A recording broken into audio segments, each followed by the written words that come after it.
She won't be able to speak for at least a year. Okay. Ready, Braylon? Okay. Go. Hi, my name is Braylon Caprioli. Welcome to the CAPPY Hour podcast. Good job, bud. All right, everybody, welcome back to another episode. Today is July 24th. It's a Wednesday. It's a little overcast today. I'm hoping that the rain holds up for the Met-Yankee game tonight. I love that you start every podcast with what the weather is, as if you're a weather person. You know what it is? I think it just weather sometimes just sets the tone for the day.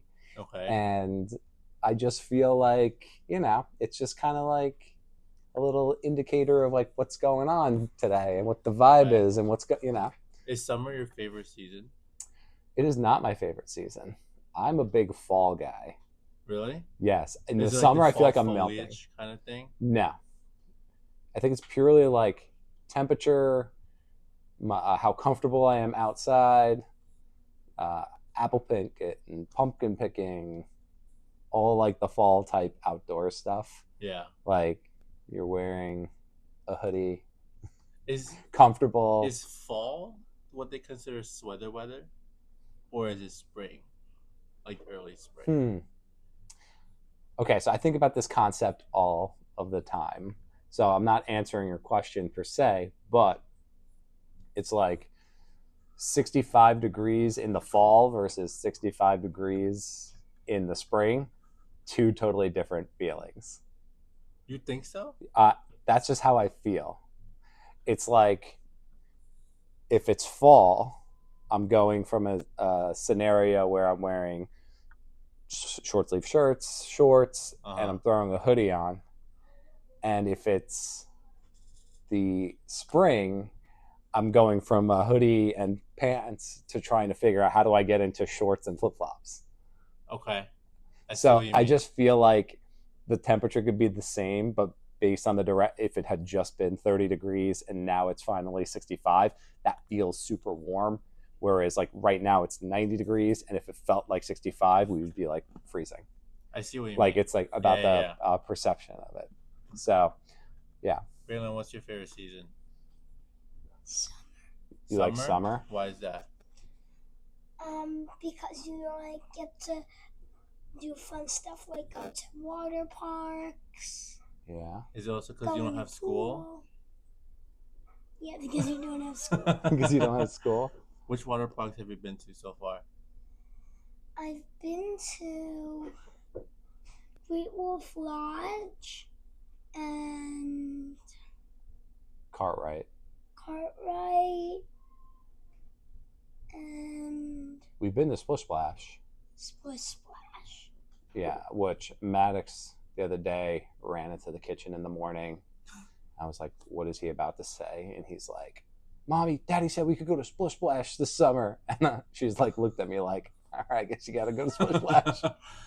Braylon, if you want something, who do you go to? Do you go to Daddy or do you go to Mommy? Mom. She's more likely to get it for you? I think you would get cool stuff. Yeah. I think she's like the first person you go to. Really? Yeah, I think that's the way that works. You think in just your relationship or everyone's? I'm definitely thinking specific to mine, but yeah. I think that as they're a kid, they don't understand maybe the difference or how to maybe manipulate maybe a little bit, but not a lot. So I think that they're inclined to go to her, and then if she's on the fence, or she'll say, "Go ask your father." Yeah. Then they'll come to me. I'm working all summer. She's off all summer. She's always with them. That's true. I just feel like they're inclined to go to her first. Yeah. I definitely grew up. If I wanted something, I'm asking my dad. Okay. He was more like, just do what you want. Yeah. Here's whatever money you need for whatever it is that you want, and then here it is. But my mom would try to reason it with me, like, hey, maybe you don't need this thing, or maybe we get it later on, and stuff like that. Got it. But so you knew who to go to. There are definitely ways you can manipulate that, and you're gonna learn that too, Braylon. Yeah. Anyways, I'm watching like Maddox and Braylon speak. Okay. And I don't know if it's just now, but like, have you ever noticed how kids before weren't able to like form proper sentences like they are right now, or like recall certain things? Like I remember like dealing with 6-year-olds, 7-year-olds, like cousins and stuff like that, and they don't speak like they do. Yeah. I don't want to say this from a position like I don't want to speak on this because like they're my kids. But I feel like when I'm around their friends, the conversations are a lot simpler. Okay. So I don't know if it's kids in general versus like these two guys. These two guys have always been extremely chatty and like advanced in their vocabulary. Okay. Type thing. What about Parker?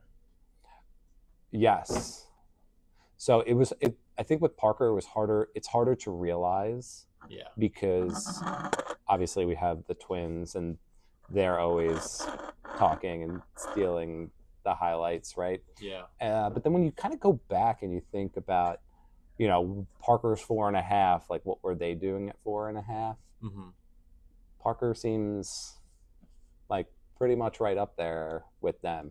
Okay. In terms of that and his ability to communicate more complex things, I guess. It's kind of what you're saying. Yes. Like that's what I was trying to say. But did you read to them a lot when you? Yes. Both you and Paige. Me, Paige, my in-laws, every single night. They still read every night. They do a lot of things at the library on days off. Okay. You're a good reader, right? Yeah. Well, like he's 7, and I watched him read the back of the cap, and even there are words that he didn't know what they are, like the word nostril on the cap, but he was able to sound it out and actually say it properly. Yeah. Whereas I feel like that wasn't a thing before. Oh, when I was 7, I could not have done that. I don't think I could have said the word 5 at 7. Yeah. Well, I think when you look at what they're learning in school, mm-hmm. It definitely like their first grade material is like what I was learning in 3rd grade. Yeah. Like I feel like they start them earlier with a lot of things. How do you feel about that? Do you feel like they are kind of pressuring them into learning more things? No, I don't. I feel like it's nothing but a good thing. Okay. I feel like there's support for maybe the kids who need it. Yes. But I feel like if you have a kid who is doing very well, you should be doing everything to push and support them going forward. And not looking at things as like, this is too hard for them, because they surprise me with what they are capable of doing. Absolutely. Like I'm pretty surprised too, but it's obviously a good thing. Yeah, I think it's a good thing. And like, when you have your daughter and you kind of get into like the school age thing. Yeah. If you decide to homeschool versus going to school, like I'm kind of impressed at like how things are done. But I also think when it comes to going to school, it depends on where you go to school, your teachers and stuff like 1,000%. When we picked our house, it was kind of, school district was a major factor in that. Yeah. So when I grew up, it was a non-factor. It was just like, this is where you live, this is where you're going to school. Yeah. Like, that's it. Do you think you're going to, speaking of this, but do you think you're going to stay at the house you are in for the long term? Yeah. Yeah? Yeah. Do you like the area as well? Love the area. Okay. Right now, you get home, it's a nice night out. You could literally walk out of your house and walk to Patchogue, and like you're in this town, and there's people and there's things going on, and it's like, this is a nice place to be. That's how I feel about my town. Like I could walk down the block and we could just go grab bagels in the morning, or we could walk down the block and go grab ice cream, after the pool. It's a nice feeling. What's your favorite ice cream flavor, Braylon? Nutella flavor. Ooh. Are you saying that just because that's your dad's favorite?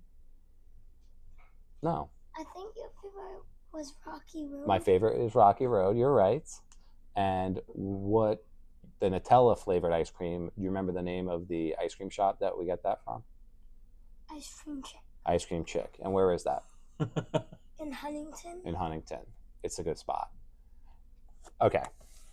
So I go there and he's like, you got to have the Nutella ice cream. Okay. So I'm a big like waffle cone guy. Like, give me the bigger cone. I don't like the waffle cone. No. Okay. It's too much. Give me the waffle cone dipped in chocolate sprinkles on it. Like, give me all the works.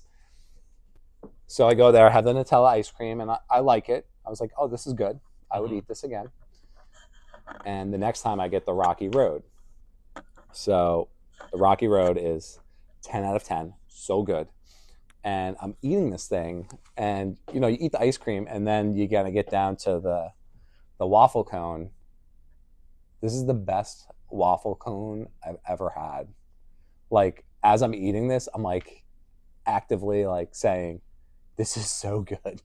And I've never said that about a waffle cone before. The thing about waffle cones is that's not what, I don't know, well, obviously if I didn't grow up with it, you didn't grow up with it either. But they weren't the thing that you were accustomed to growing up. You were not necessarily. The sugar cone or whatever it yeah, was. Yeah. You're right. You're right. Like? You like waffle cones? Not really. No? You just like the regular sugar cones? Do you like waffles or pancakes? Pancakes. Who makes better pancakes, Daddy or Mommy?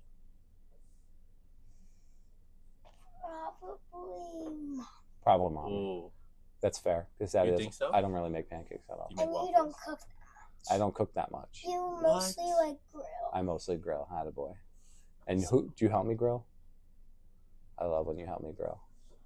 So they both know, him and Maddox both know your favorite ice cream flavor.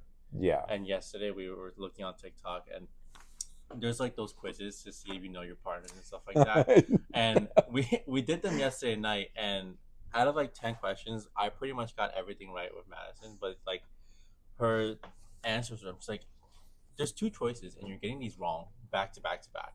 Do you even know who I am? Do you even know who I am? But it's nice that they know what you like, because I want to like strive that our daughter or future kids like that, they know what your parents like and stuff like that. Yeah. I think it's awesome. It is awesome. That the things that they remember blow my mind.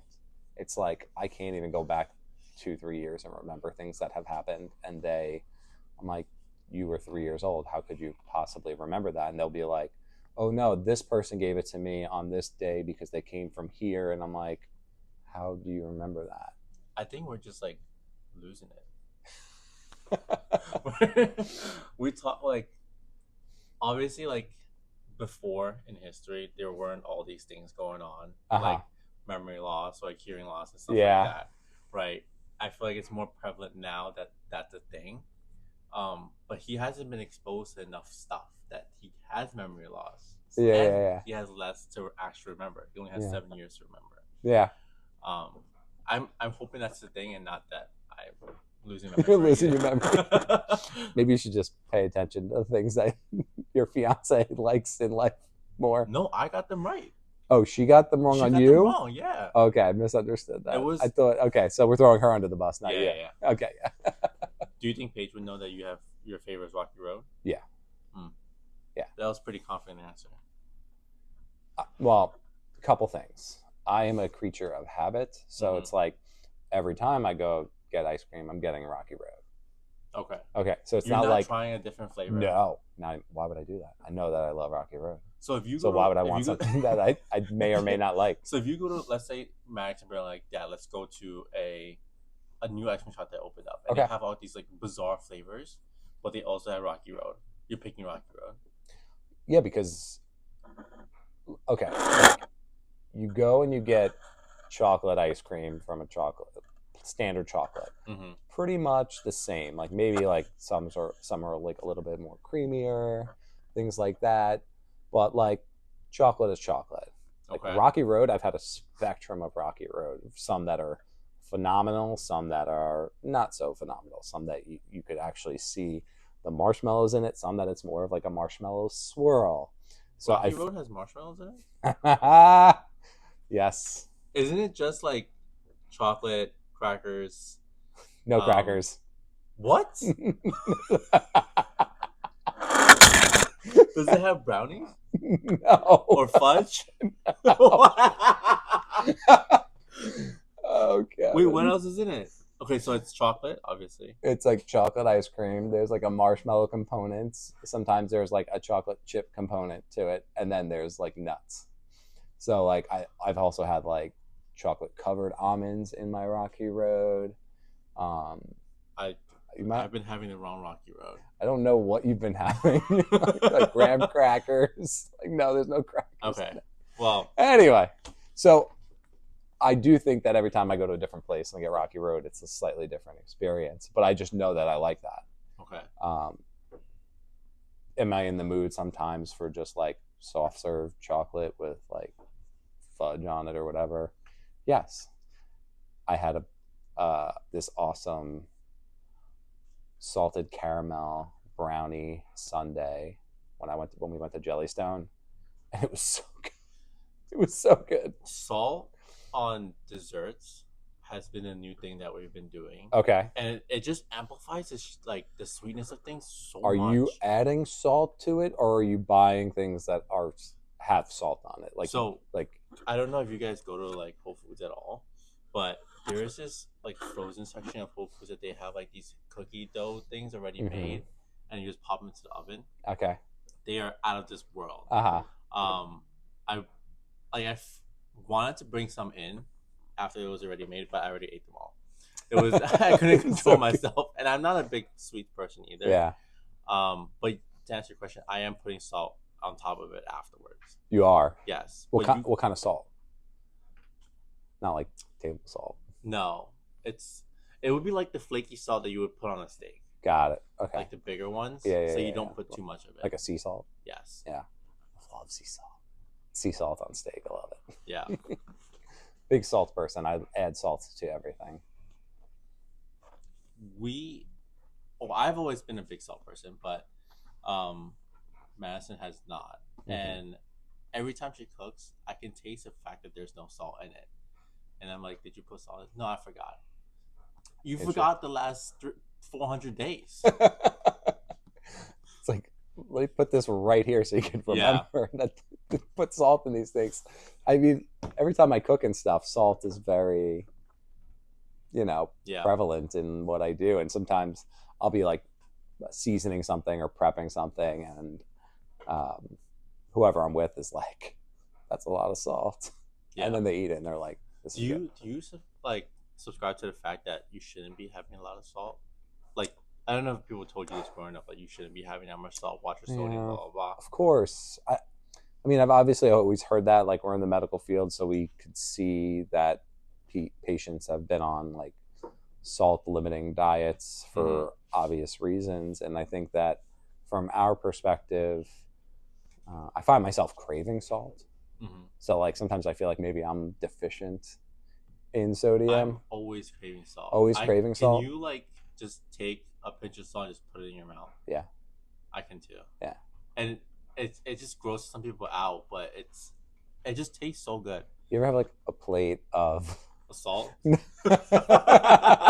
A plate of French fries and you put salt on it, but you like purposely put extra salt around the perimeter of the plate so that like there's salt on the plate be had. Yeah. So it's like I could take this French fry that has salt on it and like compress more salt into it, or put my thumb on it and put salt in my mouth.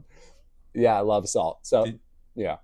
Do you ever make French fries like from scratch, from potatoes at home? Yes, I've done that. And did it come out crispy?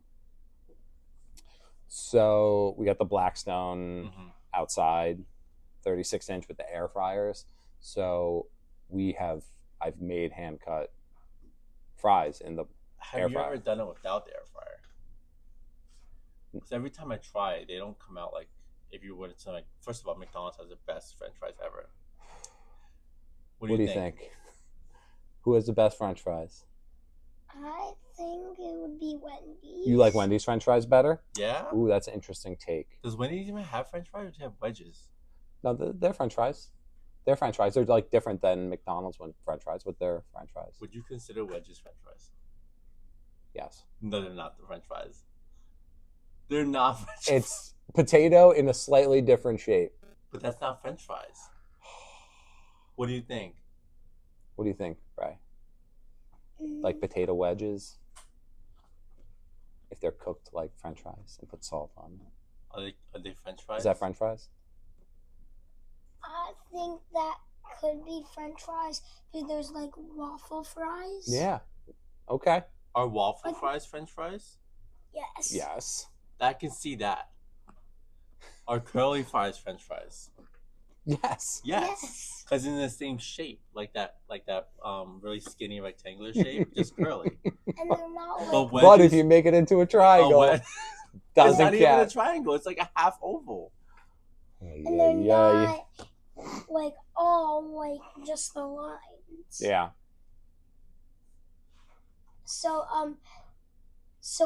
if it was like a French fry in a different shape, it's still a French fry. Yeah. Yeah. I like that logic. That makes sense. Who has the best nuggets?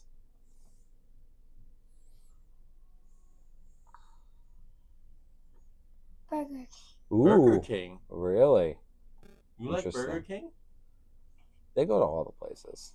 What does McDonald's has the best of?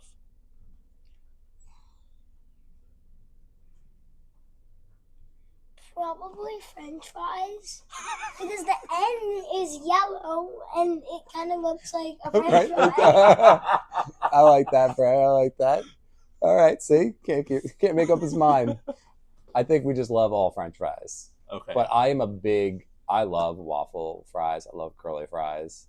I love like different shaped pastas. I love taking the same thing and making them into different shapes and thinking that it tastes different. Have you had Cajun fries? Love Cajun fries. Where's your favorite? Where do you get Cajun fries? Have you ever been to Popeyes? No. Popeyes they Cajun, have Cajun fries. It is the best. No, I'm trying to remember. Did Checkers have Cajun fries? Does I anyone know the answer to that? I've never been to a Checkers though. I went through like a kick where like I threw McDonald's to the side in high school and was like Checkers all day. Do Checkers still exist? I feel like there's one on Hempstead Turnpike still. No? Have you ever been to a Sonic? I've never been to a Sonic. I've been to a Sonic one time, and this one they actually roller skated to you, which all Sonics are supposed to do apparently. And I think the theatrics makes it nice. Okay. Like fast food meets theatrics. I love theatrics with food.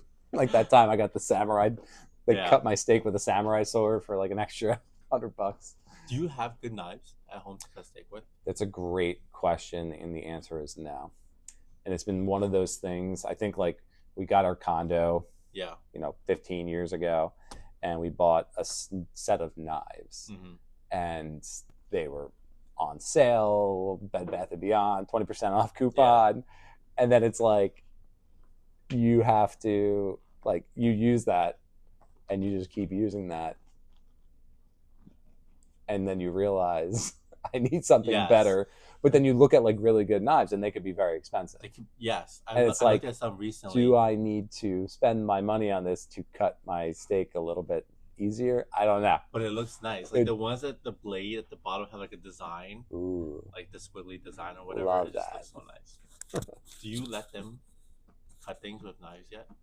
It's been one of those things where like you kind of help them, but there's been a couple times where I'm like, all right, here's a knife. Let's see what you could do. But I have like the butter knives, and then like the slight step up that like is slightly serrated, but not a steak knife. Okay. So like if they could cut like chicken or like maybe like a skirt steak or something with that. Okay.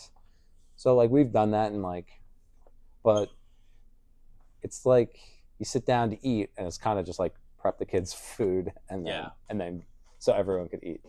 Yes. Yeah. So that's what happens. I still prep.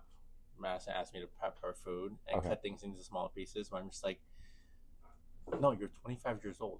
Just bite it off. And it's like, but you're gonna. This is practice for our girl. I'm like, yeah, but she's gonna be 2, and that makes sense. You're 25. Yeah. Like she makes me cut like the peaches into squares, like if you were to cut for Braylon. Like, but he's 7.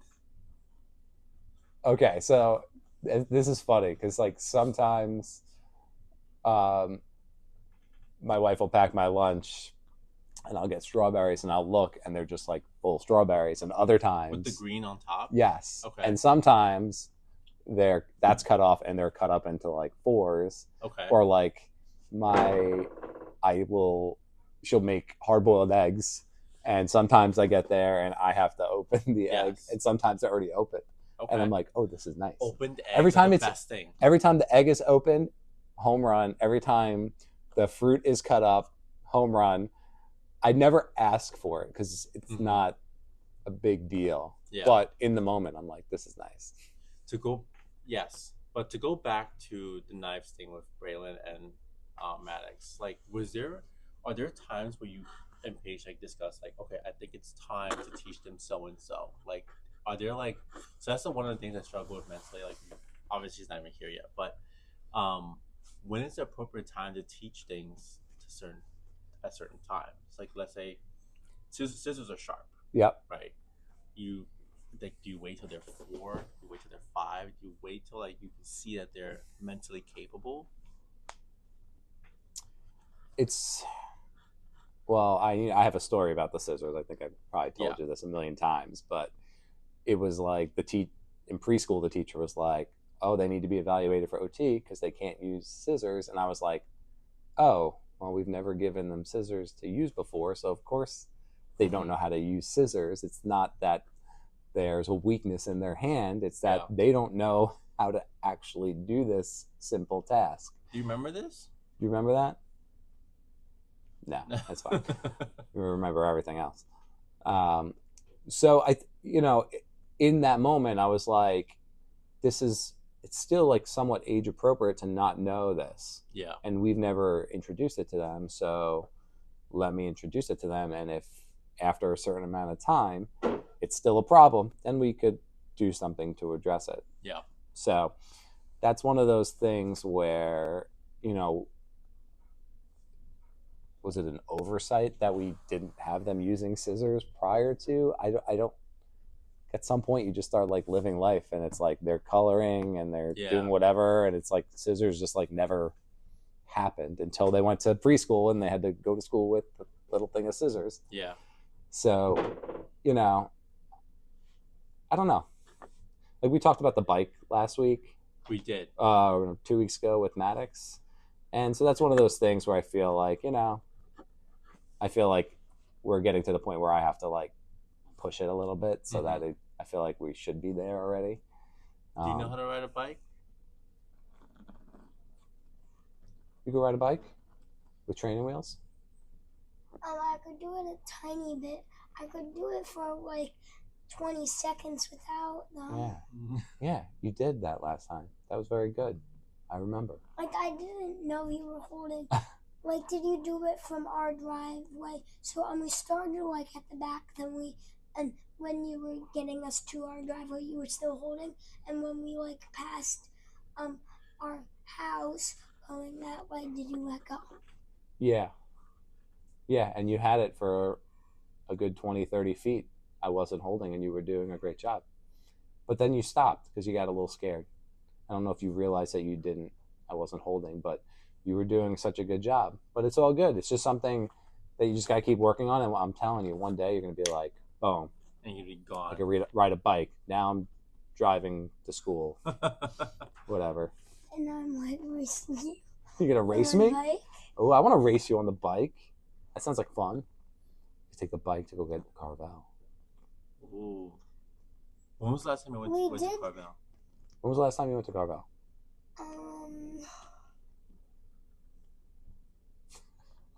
A few days ago. Really? I didn't go inside. Maddox went inside. But I just waited in the car. The last time I had Carvel, they were away. Me and Paige got Carvel. Just the two of us. We went there the day before we left to Hershey. Oh, yes. Yes, that's right. Do you know they still have the Wednesdays at Carvel? I'm pretty sure they do.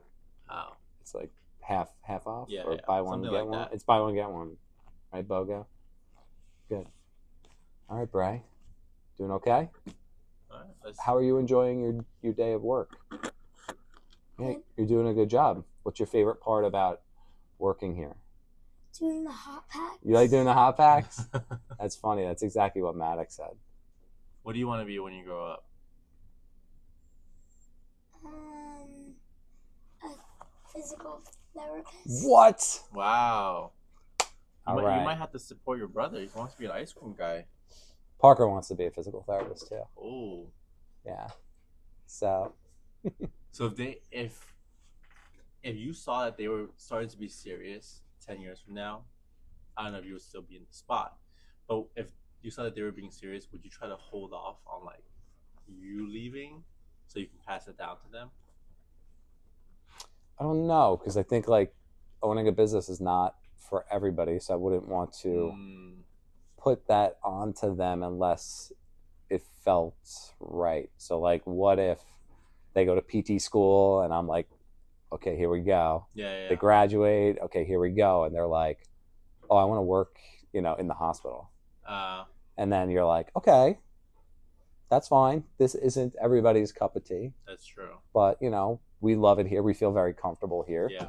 But, I've just seen it where it's like some people just like the different areas, and this just happens to be the area that we love. Yeah. So, yeah, it's a good question. You gonna go to PT school?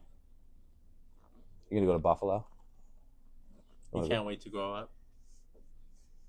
Oh, we'll probably be like a 4-hour drive, I guess. To Buffalo? Longer than Buffalo? that, buddy. 5. No, because remember, it's like 5.5 hours to Rochester. Remember when we go to Rochester to see our friends? Well, Buffalo's an hour past that. So it's really like 6.5 hours. But then it depends if you have to stop a lot to use the restroom or to get food. Or what if it's snowing, because it snows a lot up there. Right? Are you excited to be able to drive? Who's a better driver, mom or daddy?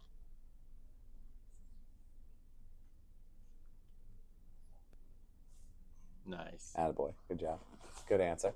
I think it's because they like driving in the Bronco better. Maybe that's might sway that question. But all right, so let's talk some physical therapy. Okay. This one I'm thinking that, the last few times I've kind of just been gauging what's going on in the office, and that's kind of what's been stimulating, my mind for where we want to go from an education standpoint. And I think today we're going to talk about necks. Okay. So, Braylon, Daddy hurt his neck a few weeks ago. Remember, I think I was with you. Do you remember the ride at American Dream? That was like the surfboard that went up and down. Yeah. Right? Didn't I go on that with you? Right? It felt like we were like upside down. It felt like we were like upside down. It was crazy. The thing was going up and down like this, really high, and the thing we were in was spinning. Ugh. And I just tweaked my neck. It ruined my day. I had headaches. I was nauseous. I felt dizzy at times. It was rough. And, this is something that patients will report to me all the time, and I've never experienced that. And it felt at times debilitating to me. So, when things happen to us, it's like it's hard to put your PT hat on. So that is 100% true. That's 100% true. So when I had these symptoms, I had to like stop and think, okay, like if a patient came in, what would I do? Mm-hmm. So immediately come into work and I'm like, all right, give me some heat on this neck. Give me some soft tissue work on this neck. I went through like a chin tuck progression. But in the beginning, I had to do it slowly because I was fairly symptomatic. Like a week later, I could still feel these symptoms. It was limiting my sleep. It was affecting a lot of things. So a couple things. One, I actually did trigger point injections with Matt. And I saw that. Yeah. I just felt like, one, I wanted to experience it so that when I talk about trigger point therapy, I could speak from experience. And then two, I felt like when he got it in there, I could feel my symptoms like augment for a second. Mm-hmm. And I was like, that's the muscle. Like, okay. So from a manual therapy standpoint, doing the soft tissue work on the upper cervical spine for me is what kind of felt like helped reduce my symptoms. So Okay. combination of the trigger point therapy and the manual therapy. So the manual therapy technique that we'll kind of go over is going to be a suboccipital release. Okay. So that's for dysfunction in the upper cervical spine, patients with neck pain, headaches, dizziness. That's where a lot of that will stem from. So I'll do like a demonstration of that. From an exercise standpoint or a mobility standpoint, what would you recommend for somebody who maybe experienced those symptoms? So in your case, it's a little bit different than what I was going to talk about. In your case, it sounded a little bit more like actually something feeling stuck. Yeah.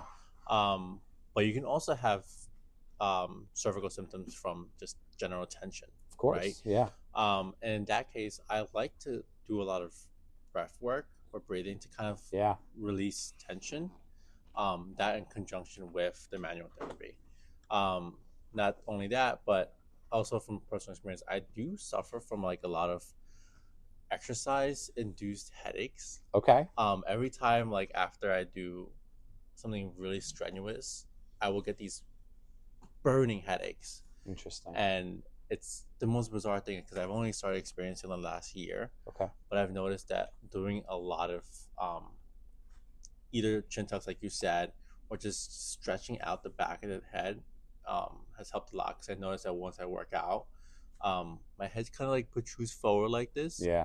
And that just kind of tenses everything up. And just pulling back has helped a lot. So I mean, you're also doing those squats a lot, so it's like you're loading. Yeah, that puts your neck in a rough, squats vulnerable have been position. The biggest problem. Like as I start to go down, or in general when it starts to get heavy, for some reason now my neck does this. Yeah. Like a duck or a swan, and it's just not comfortable. Yeah. And those two things have helped a lot. Got it. All right, very good. So those will be things that we'll demonstrate in the video, but you know, this is where we'll kind of end it and wrap it up. Braylon, it was very good to have you on. You got any last words or anything to say? Where are you going today? Yankee Met game. Yeah. Let's go. Have the Yankees won this year at all against the Mets? No. You think they're going to win today? Yes. I think the score would be like 4-2. 4-2? Yankees. Okay, I like that. Do you know who's pitching tonight? Someone told me it's Garrett Cole. So that'd be exciting. I'm gonna place a bet for the exact score to be 4-2. Ooh, I love that. And if Braylon, if we win, I'll share the profits 50-50. I bet you the odds on that would be pretty good. Like guessing the exact score of a game, especially baseball. Especially baseball, yeah. Okay. All right, Bray. It was fun to have you on. Good day at work. Good job, Kevin. We'll hope to see you soon, Braylon. That's it. We'll have you back again this summer. We'll do some more work. You're doing a good job. All right, everyone. We'll wrap it up. Have a good one. That was a long one. That was a long one.